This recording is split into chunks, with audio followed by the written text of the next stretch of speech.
Well, it's that time of the morning on your weekend to hear Unfiltered radio show. My name is Jason Gaszak. I'm the pastor of Roots Church out in St. Clair, Missouri, and this is my platform to talk about social, political, and biblical topics in an unfiltered way. And trust me, I've got a pretty good show for you today. But before we get into the show, I want to give my show sponsor a shout out, and that is the Silo Restaurant out in Sullivan, Missouri. They have great food, a big salad bar. They're known for their zucchini and onion rings. And you know what? I think it'd be a good opportunity to bring in the chef into the radio show, into the studio, and actually interview him to tell us what else they have and what's upcoming, any new items that are happening. And because one of the things I haven't really talked about that they do have is they're a steakhouse. I mean, I pushed the salad bar because that's like the biggest thing, but they also are a steakhouse and they have some amazing steaks. So listen, check them out in Sullivan, out in Franklin County, Missouri. They're on the South Service Road. You can't miss it. It's a big silo sitting outside, brand new building. Amazing family-style restaurant. They have also an ice cream shop in there and coffee and all kinds of good stuff. So I want to thank Silo Restaurant for supporting the Unfiltered radio show. Well, today, it's going to be a great day, actually. First off, let me just celebrate that it's not 140 degrees outside. Man, I tell you, this week has been hot, and I'm trying not to complain about it because, honestly, August is usually the hottest month of the year, and it's been really great weather up till this past week. And Monday and Tuesday, man, the heat index, along with that humidity, was just unbearable. Really, to be outside. You walk outside and you're immediately sweating. But this weekend is a great weekend, man. The weather is looking good. I'm not ready for fall. How many of you are ready for fall? Put it in the chat. If you are ready for fall, put it in the chat. Let me know if you still want summer. I'm kind of ready, but I'm kind of not. I hate that summer has just flown by, and now we're starting to get into, school starting back. Vacations are beginning to be over, and we're starting to get in, the school season, which is a routine for most people, which means fall is right around the corner. Listen, if I had it my way, I would want the perfect weather. And to me, the perfect weather is 82 degrees during the day and 60 degrees at night, maybe even 58 degrees. So when I get up in the morning, I can light that little fire outside and sit around and have a burnt offering. If you don't know what that is a cigar, ladies and gentlemen. I like to have a coffee and a cigar in the morning and be chilly weather with a hoodie on. Man, that is my kind of weather. But then during the day, it's nice and warm. It's not too hot. Anyway, that's my perfect weather. Let me know what yours is. But let's get into a little bit of what's going on around the world. One thing that has been really a lot of people have already talked about this week on the Real Talk Radio Network. Lots of different people have already addressed this subject. I haven't been able to yet. Obviously, my show's only on Saturdays at 8 a.m. and then again on Sunday for a rebroadcast. But I want to talk about what Alex Jones has been telling everybody. He has told us that he has someone at TSA that's pretty high up on the food chain that has called him up, wanted to have dinner, and began to tell him that the COVID mandates are coming back. And they're going to start in the middle of September. Masks are going to be mandated on planes, trains, and automobiles, actually just public transportation. Then by October, they're talking about a full shutdown again. All because of three new variants of COVID coming back out. I really don't even know what to think about this whole thing. I am just so thrown back that after all of the data that has come out, even the CDC has come out and said that masks don't work. But for some reason, people still think they do. For some reason, the government still thinks they do. Well, if you believe that's what they think, you need to recheck your brain, because this has nothing to do with them believing that masks work, because they know it don't work. This has nothing to do with COVID actually being rampant I'm sure there are a lot of cases of the flu out there, which are a variant of the SARS virus. I mean, I looked at one of them. It's literally a headache. It's a cold. It's a runny nose. It's all the symptoms of what an actual common cold used to be. And so now this has nothing to do, in my opinion, this has absolutely nothing to do with COVID. This has everything to do with the upcoming election. This has everything to do with the government beginning to control the people, because in 2020, it was a test for people to see if people would actually follow what the government put in place to shut it down. I can tell you right now, ladies and gentlemen, if there is another shutdown like they are speaking of, we are going to see massive issues, more than we've ever seen. We are going to see major problems with people's financials, because there is no way a person can go through a second time with the inflation that is already upon us, and then we're going to shut down the world and people are going to lose their jobs and businesses are going to go out because they don't have enough business as it is. It's going to be a nightmare. I mean, I'm reading this article, and it's talking about how from August 6th to the 12th, there were 12,613 hospital admissions, which was an increase of 21.6% from the most recent week. And during that same week, deaths were reported 1.3%, which was an increase of 8.3% from the previous week. Now, I don't have any data. They're not giving me any data of actually, was it really a COVID death, or did they die with COVID because of something else? Did they die in a car accident and they tested them for COVID and so they listed as a COVID death, because that's what they did in the past? Did they die of a heart attack and have COVID, and now because they have COVID, they died of COVID? I mean, I don't trust anything that the government is telling us. I don't trust anything that the CDC tells us. I already know masks don't work. It says it right on the side of the box. I don't need the government to tell me that. I don't need the CDC to tell me that. I can read what the label says, and the label says it's a permeable mask, which is not meant for what they're trying to make it for. Oh my goodness, I can't even believe this is even in the talks of what is coming up. It's insanity. So really, by Thanksgiving, by the travel holiday, they're talking about that everybody on an airplane is going to have a mask again. I'm not complying. I'm just going to tell you right now, I am not complying on any of the above, no matter what. I am going to fight this thing tooth and nail. I'm going to ask you to fight this thing tooth and nail. Just think if all the people rose up and said, nope, not today. What can they do about it? Nothing. They can't do anything. They can't stop a bunch of people. It's impossible to stop everyone if no one's doing it. What are they going to get? The COVID police after us? Oh, I'm sure they got some plans. They'll call in the National Guard. They'll call in whatever. It'll just be insanity. I mean, there will be an uprising. And man, that's kind of freaky to think about. I'm not trying to scare anybody. I'm just telling you what's coming up. I told you 2 years ago that this was a test for the American people to see what they would do in this scenario. The American people showed the government what they would do, and they bowed. That's what they did.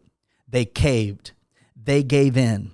They weakened the American people, weakened this nation because of these shutdowns.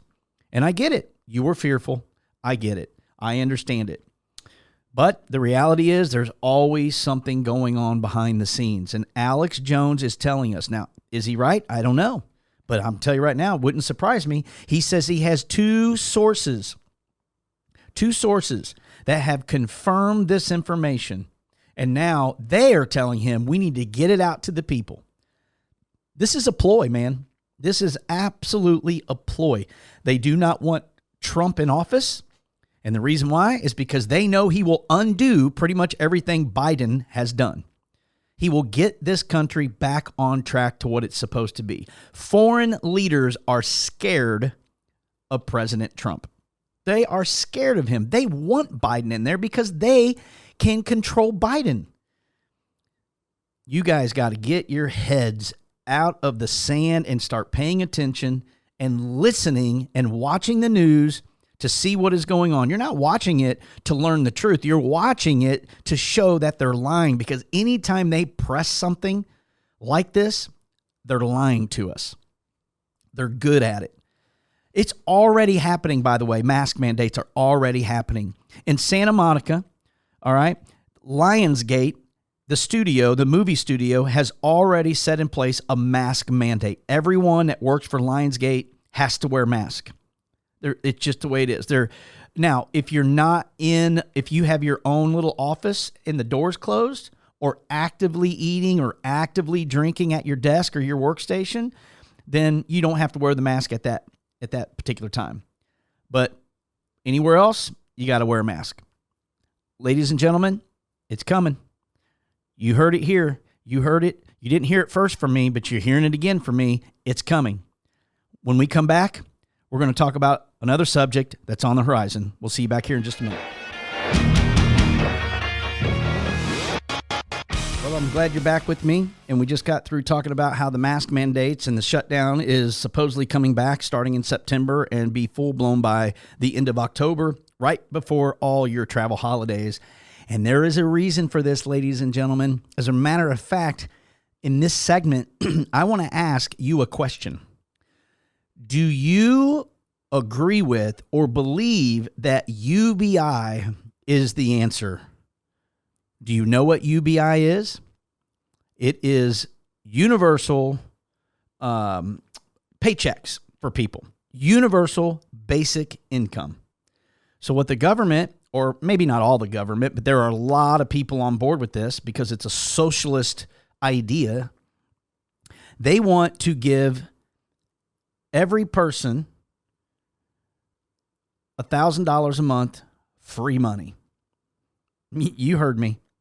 The government in this program, UBI, this has been going on for years and years, and it's been shut down and it's been brought. They've used it over in different countries. They have found that it really doesn't work in their studies. Some people say it does work.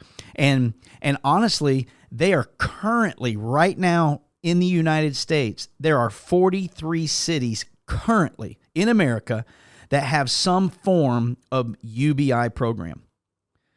And people are afraid, and the reason why this all came about is because, they're trying to eliminate poor people, people that are impoverished, but at the same time, it's for anybody. Now, right now, you can't make more than $63,000 in an annual household income and receive the money.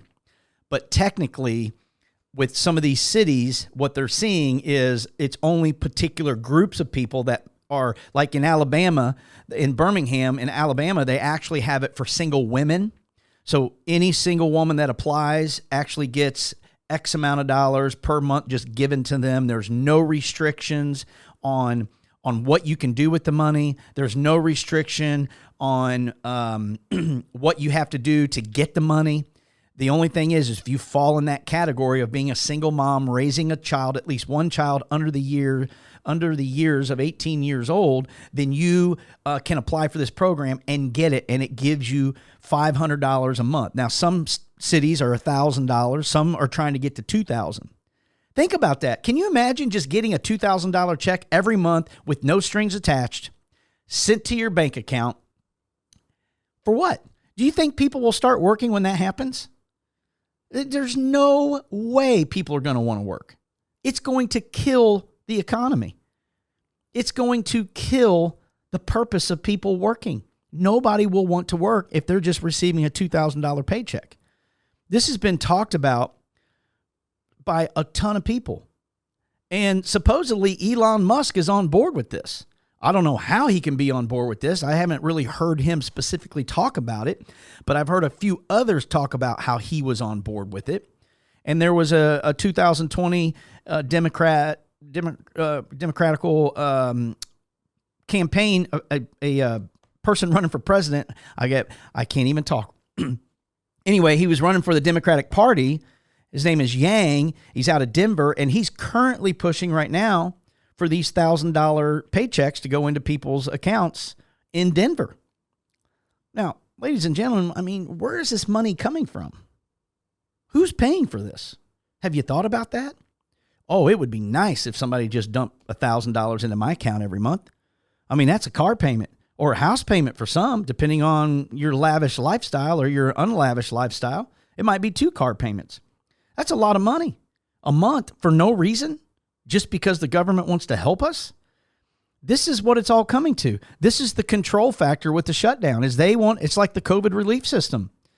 They say, hey, don't worry about it. We're gonna make everybody safe, and then we're gonna give you enough money to pay your basic bills and your basic needs, so you have nothing to worry about. That's what this is all coming to.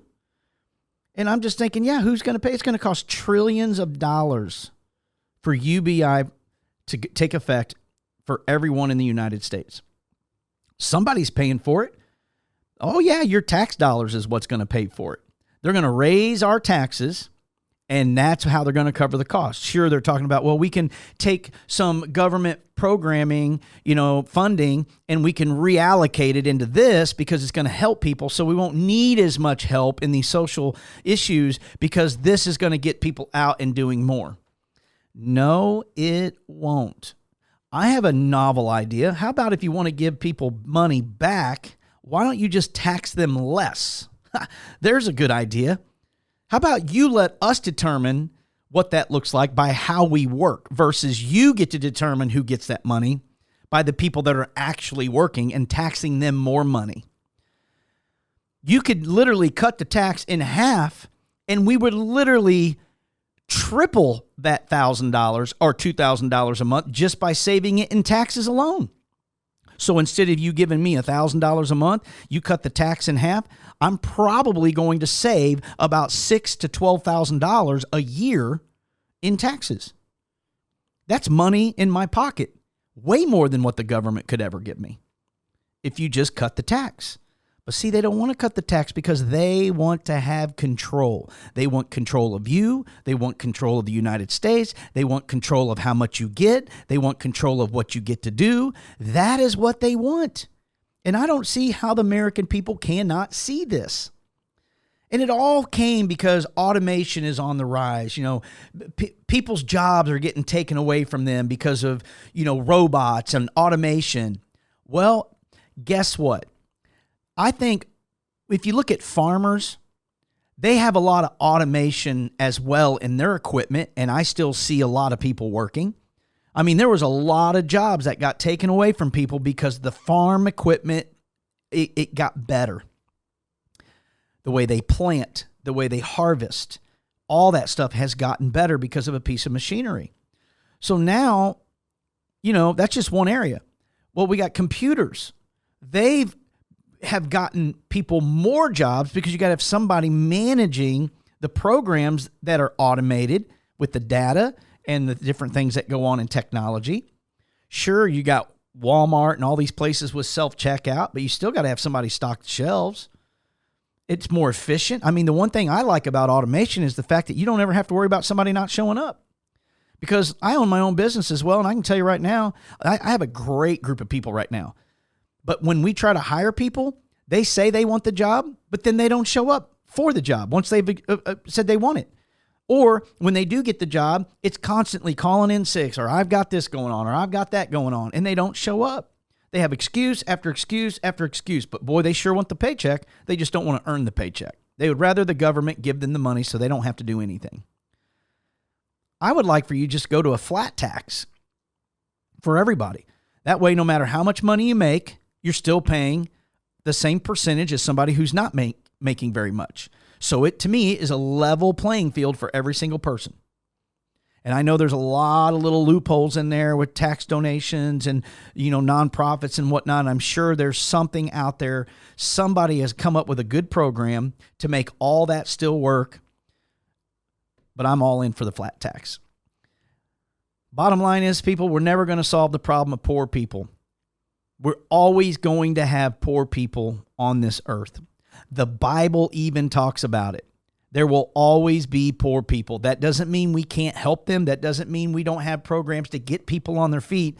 But the one thing that I'm not about is handing money to people for them to do nothing to get the money. Tell me what you think in the chat. We got to take another break. But I want to hear what you got to say in the chat. I'm going to be looking at it. Tell me what you think. Are you for UBI? Are you against UBI? And why are you for it, or why are you against it? Tell me in the chat. Text me 314-924-4215. We'll be back in just a minute. Are you still there, ladies and gentlemen? Are you still there? I know I'm still here. We've been talking about some really good stuff this morning. I hope you're joining me. If you just joined me, you're listening to Unfiltered. We just talked about the mask mandates and shutdown. Our talks about coming back by the mid-September all the way into the end of October. We should be in a full shutdown according to some Alex Jones theories and some of the people he's talked to. We talked about UBI, Universal Basic Income. I think a lot of this has to do with getting to that. It may not be specifically on that, but it's definitely the government wants to control us. They want everybody to have equal opportunity, equal pay, which is a socialist economy, and it is the worst thing that we could ever do. It's actually communism. Of course, nobody wants to talk about that. But now we're heading into the third segment, and I'm going to switch gears and go into something else that is just, I don't know. It's probably a hot topic for some. It's not for me, but it's a hot topic for some. And I just saw, somebody posted, do you let your kids sleep over at somebody's house today? And I just got to thinking about that. And I thought, man, my wife and I were super strict 15, 20 years ago when it came to somebody, or either our kids going to somebody else's house and sleeping over. We were strict then, and I'm just going to tell you right now, if I had young kids, my kids are all adults now. I don't even have to worry about it. But if my kids were younger and they wanted to sleep over at somebody's house, I'm just going to tell you right now, I believe my wife and I would say absolutely not. No, you're not staying over at anybody's house. I mean, even back 15, 20 years ago, we were very particular on who our kids stayed the night with. And most of the time, it was probably 2 to 3 couples. And those couples we did life with. We knew them for years before they would actually be able to stay over at somebody's house. And even when they would stay over at somebody's house, man, we asked a ton of questions. Who's going to be there? Is there going to, if they have brothers and sisters depending on the sex, if Zoe's going over to somebody's house, is there any boys going to be there that are close to that age or older? Because that matters to me. We don't know what goes on in these homes. We do not have a clue. And in today's society of lack of trust and the pervertedness that is out there, there is no way I would let my kids stay the night at somebody else's house. What do you think? I mean, I'm just telling you, I couldn't do it. It's my responsibility as a dad or a parent to protect my children from that nonsense. I saw on Facebook, a guy said that he would not let his daughter stay the night. She was angry at him. She was frustrated at him and the mom and didn't understand. Well, then when she turned 18 for her birthday, one of the things that she wanted was to stay the night at her friend's house. And of course, her dad wasn't too happy about it, but he did say, once you turn 18 and you're an adult, you get to make those decisions. So when she went over to the friend's house with several other girls, they began to talk, and she said, this is my very first sleepover. And those girls couldn't believe it. And all of a sudden, the girls said, man, how lucky were you that your dad and your mom did not let you sleep over? And it was because every one of those girls were sexually assaulted. Every one of those girls. There was some type of sexual abuse that took place because of a sleepover. It wasn't just some stranger. It was somebody they knew. Ladies and gentlemen, that's the scary facts right there, because I'm telling you, these girls, doesn't sound like they even told anybody about it. They just let it go. And I'm going to tell you right now, man, that is a dangerous place to be when something terrible has happened to a child sexually like that, and they don't say anything because of fear, out of fear of what will happen to them or to someone else, or what that abuser says they will do to them or to their family. It is a lifelong lasting effect. And even, I like Dr. James Dobson. I go to, my wife and I have read a lot of his books and watched a lot of their stuff. He wrote a book called Raising Girls, and he was very clear on this issue. He even says no sleepovers at all. And he said the reason behind this is that times are more dangerous than they were some time ago. He and others with the same opinion believe that kids can be exposed to so many things during a sleepover.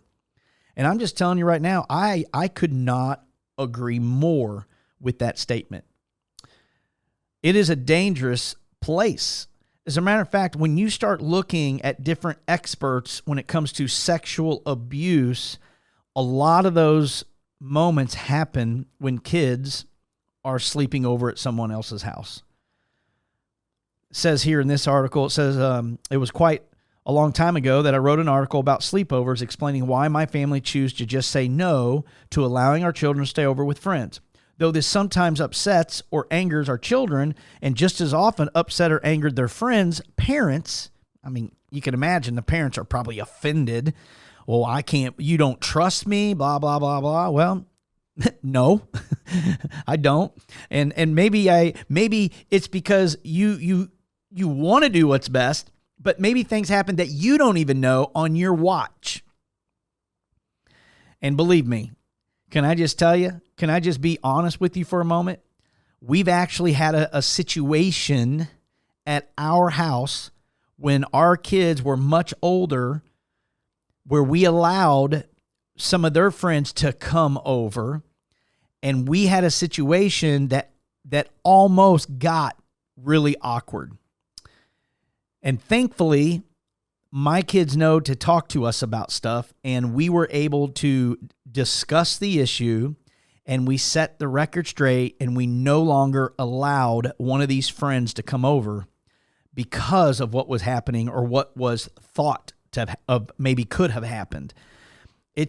I would be distraught, man, if I had Zoe's friends at our house, and even though my wife and I would not want anything to happen, but something did happen, and it was at my house on my watch, I don't know how I could live with that. So to me, the way you take that out of the equation is you just don't let it happen.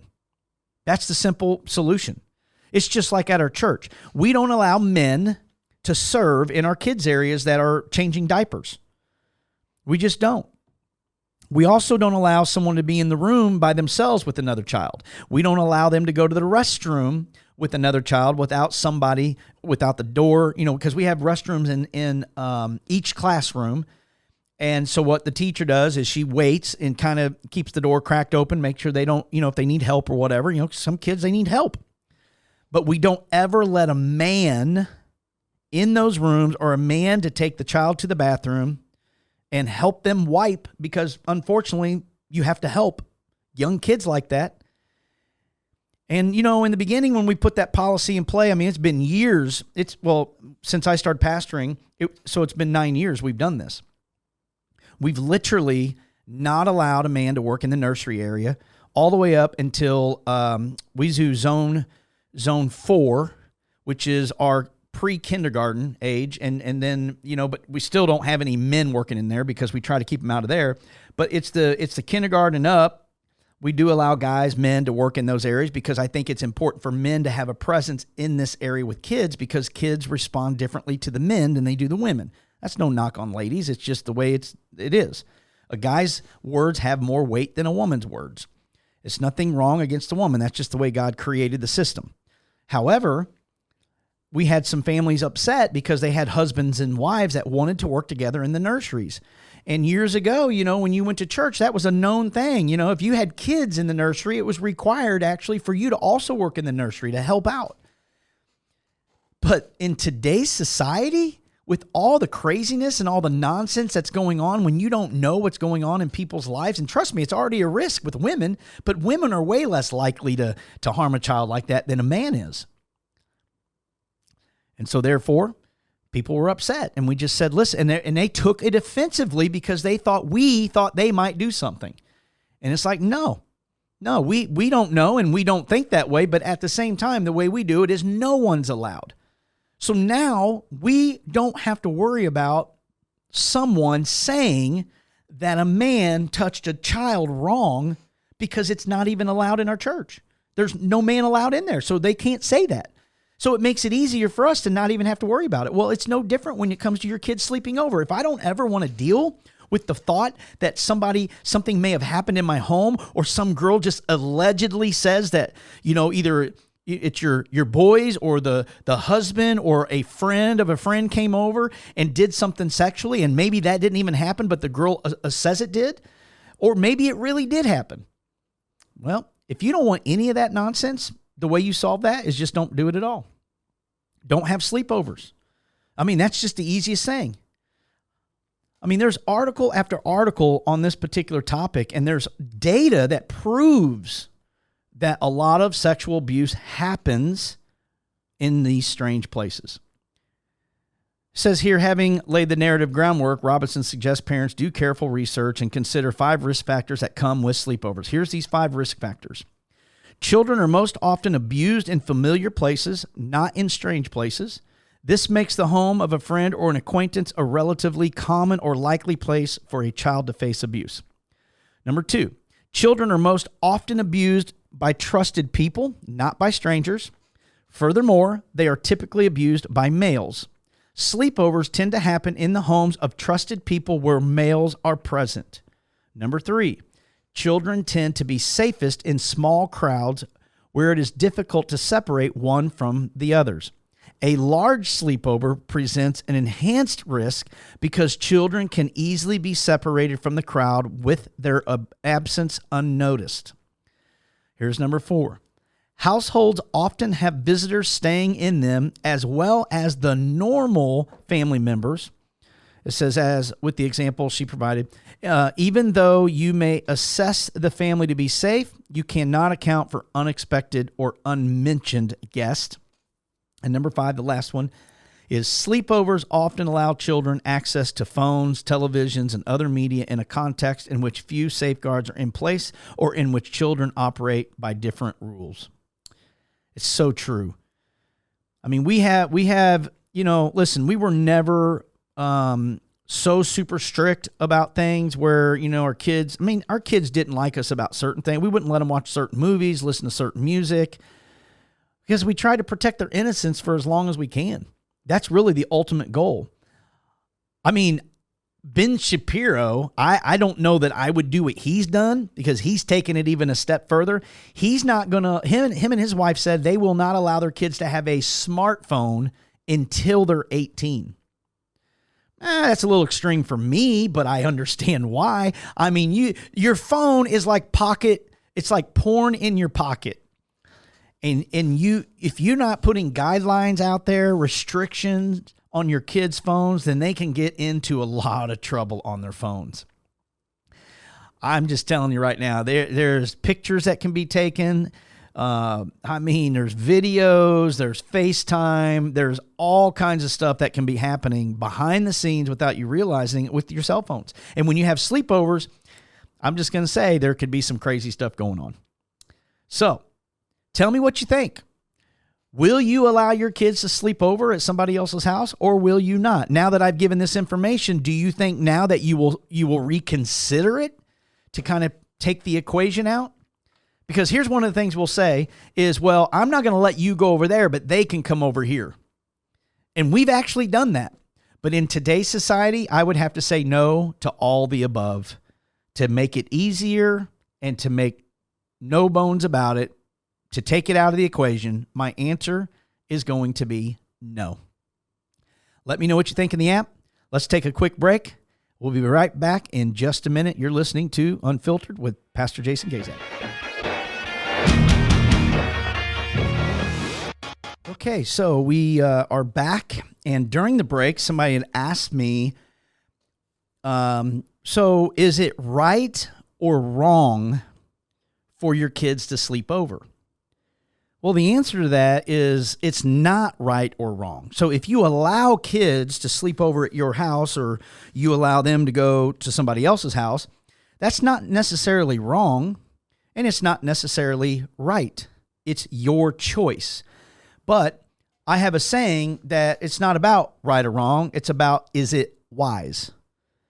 And I think that's the stance that I'm coming from. I want to make sure everybody knows I'm not saying you're wrong for allowing it or not allowing it. That's your choice as a parent. They're your kids, your choice. It's your responsibility to assume the responsibility of whatever happens if something happens. So let me just finish off the show, excuse me, with this right here. So the decision is yours, and it's your family's choice. And as long as it suits your particular situation and you're fine with it, then that's your choice. But again, it's like it's like a hypocritical thing to go, well, I won't let them stay over there, but they can come over here. What is that saying to other people? I mean, unfortunately, my wife and I have done that with certain kids.